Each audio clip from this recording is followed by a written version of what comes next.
Hi, നമുക്കിന്ന് കാന്താരി മുളക് ഉപ്പിലിടുന്നത് എങ്ങനെയാണെന്ന് നോക്കാം. കാന്താരി മുളക് ദിവസവും കഴിക്കുന്നത് ദഹനത്തിനും പിന്നെ വെയിറ്റ് കുറയ്ക്കാനും കൊളസ്ട്രോളിനൊക്കെ വളരെ നല്ലതാണ്. നമ്മൾ സാധാരണ മാങ്ങയും നെല്ലിക്കയൊക്കെ ഉപ്പിലിടുമ്പോൾ നല്ല ടേസ്റ്റ് അല്ലേ, അതുപോലെ തന്നെ ടേസ്റ്റിയാണ് കാന്താരി മുളക് ഉപ്പിലിടുന്നതും. അപ്പം നമുക്ക് തയ്യാറാക്കി എടുക്കുന്നത് എങ്ങനെയാണെന്ന് നോക്കാം. അതിനു മുന്നേ നിങ്ങൾ എൻ്റെ ചാനൽ ആദ്യമായിട്ടാണ് കാണുന്നതെങ്കിൽ ചാനൽ സബ്സ്ക്രൈബ് ചെയ്യാൻ മറക്കല്ലേ. എല്ലാ റെസിപ്പീസിൻ്റെ നോട്ടിഫിക്കേഷൻ ലഭിക്കാനായിട്ട് ആ ബെൽ ബട്ടൺ കൂടി ക്ലിക്ക് ചെയ്യണേ. ഇവിടെ ഞാൻ 200 ഗ്രാം കാന്താരി മുളകാണ് എടുത്തിരിക്കുന്നത്. ഞാനിത് ലുലുന്ന് വാങ്ങിയതാണ്. ഇപ്പം ഇവിടെ ലുലുവിലും കിട്ടി തുടങ്ങി. നാട്ടിലാണെങ്കിലും ഇത് കായ്ക്കുമ്പോൾ ഒരുപാട് കായ്ക്കും. അപ്പോൾ ഇത് കേടായി പോകാതെ നമുക്ക് ഉപ്പിലിട്ട് വെക്കാം. അപ്പോൾ ഇത് നന്നായിട്ട് കഴുകിയിട്ടൊന്ന് തുടച്ച് വൃത്തിയാക്കി എടുക്കാം. ഞാനിത് തുടച്ചെടുത്തിട്ടുണ്ട്. ഒട്ടും വെള്ളം നനവില്ലാതെയാണ് തുടച്ചെടുത്തിരിക്കുന്നത്. കേടായിട്ടുള്ള മുളകൊക്കെ മാറ്റിയിട്ടുണ്ട്.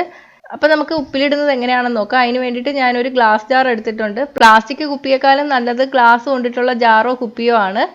ഇനി ഇതിലോട്ട് 1 കപ്പ് വിനാഗിരി ഒഴിച്ചു കൊടുക്കാം. 1 കപ്പ് തിളപ്പിച്ച് നന്നായിട്ട് തണുപ്പിച്ചെടുത്ത വെള്ളവും ചേർത്ത് കൊടുക്കാം.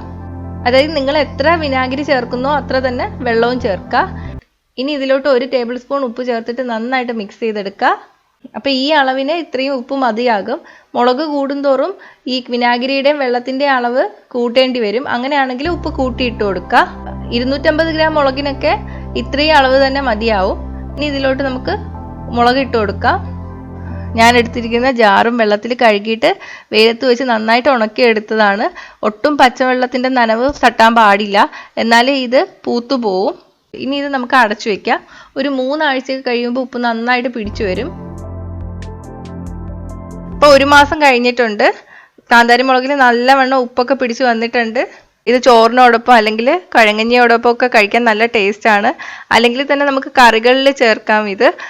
അപ്പോൾ ഇതൊന്ന് വീട്ടിലുണ്ടാക്കി നോക്കുക. നിങ്ങളുടെ അഭിപ്രായം കമൻറ്റ് ചെയ്യുക. ഇഷ്ടമായെങ്കിൽ ലൈക്കും ഷെയറും ചെയ്യുക. ഫ്രണ്ട്സിനും റിലേറ്റീവ്സിനൊക്കെ ലിങ്ക് ഷെയർ ചെയ്ത് കൊടുക്കുക. ഇഷ്ടപ്പെട്ടില്ലെങ്കിൽ ഡിസ്ലൈക്കും ചെയ്യണം. കൂടുതൽ റെസിപ്പികൾക്കായിട്ട് ചാനൽ സബ്സ്ക്രൈബ് ചെയ്യാൻ മറക്കല്ലേ.